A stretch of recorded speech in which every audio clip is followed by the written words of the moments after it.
పాదయాత్రకి organise చేస్తున్నటువంటి మహానాయకులందరికీ కూడా చేస్తున్న వారు ధైర్యంగా ఒక్క సంతానాన్ని ఎక్కువ కనండి, ముగ్గురిని కనండి, నలుగురిని కనండి.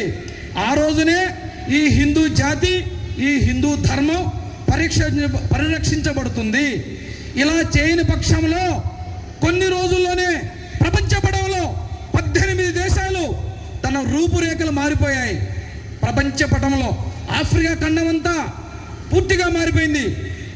రవిస్తమించిన సామ్రాజ్యాన్ని పరిపాలించినటువంటి బ్రిటన్ రాజ్యం 70%తో అలరారుతా ఉంది. ఎక్కడ చూసినా నాయకులే వారే. ఇలాంటి పరిస్థితులు ఈరోజు భారతదేశంలో, ఒక కేరళలో, ఒక బంగ్లాదేశ్, ఒక పశ్చిమ బెంగాల్లో, ఇలా కొన్ని తమిళనాడు రాష్ట్రంలో, ఇలాంటి రాష్ట్రాల్లో, మన గుంటూరు పశ్చిమ నియోజకవర్గంలో ఒక హిందూ బంధువు ఎవరైనా నిలబడి గెలవగలరా? ఎందుకు గెలవలేరు? అదేదో సమాధానం కూడా మీకే తెలుసు. కాబట్టి దీని యొక్క పర్యవసానం ఏంటంటే, ఈ భారతమాత సుభిక్షంగా ఉండాలంటే, హిందూ ధర్మం పరిడి వెళ్ళాలి అంటే, మనకంటూ ఒక దేశం ఉండాలి అంటే, మనం కూడా శక్తిహీనుల గురించి వదిలేయండి. శక్తివంతులైన ఒక నలుగురు సంతానాన్ని కనండి. ఈ హిందూ ధర్మానికి, హిందూ దేశానికి వారిని ఒక శివాజీ మహారాజు లాగా, ఒక సర్దార్ వల్లభాయ్ పటేల్ లాగా, ఒక భగత్ సింగ్ లాగా, ఒక సుభాష్ చంద్రబోస్ లాగా ఇలా పెంచండి. ఆ రోజున హిందూ ధర్మం నిలబడుతుంది. కాబట్టి ఈ యొక్క సత్యాన్ని గ్రహించండి. ఇది అసలైన సమస్య.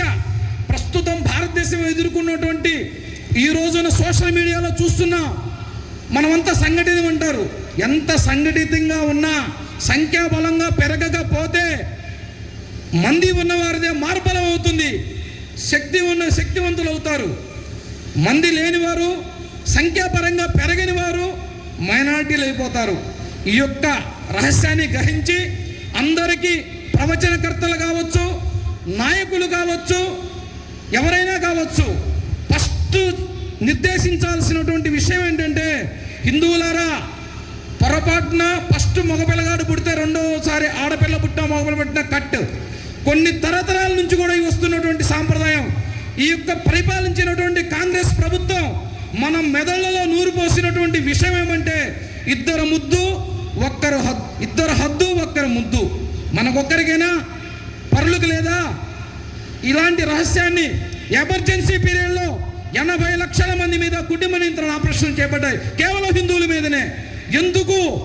ఈ రోజున ప్రశ్నించేటువంటి ఎవరైనా కానీ ప్రశ్నించిన సమాధానం లేదు. ఇంట్లో నాయనమ్మలు, అమ్మమ్మలు, తాతయ్యలు, చాలమ్మా, ఇద్దరు చాలు.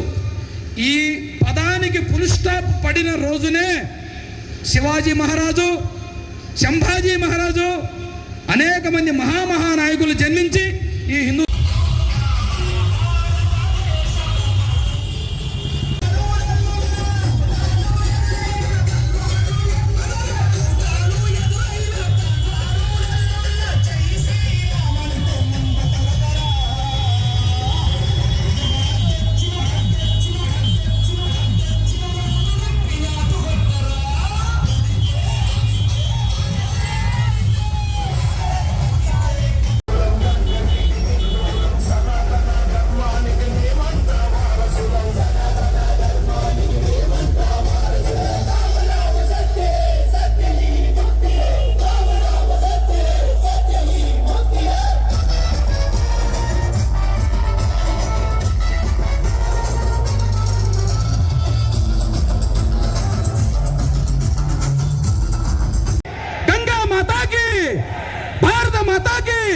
ఛత్రపతి శివాజీ మహారాజుకి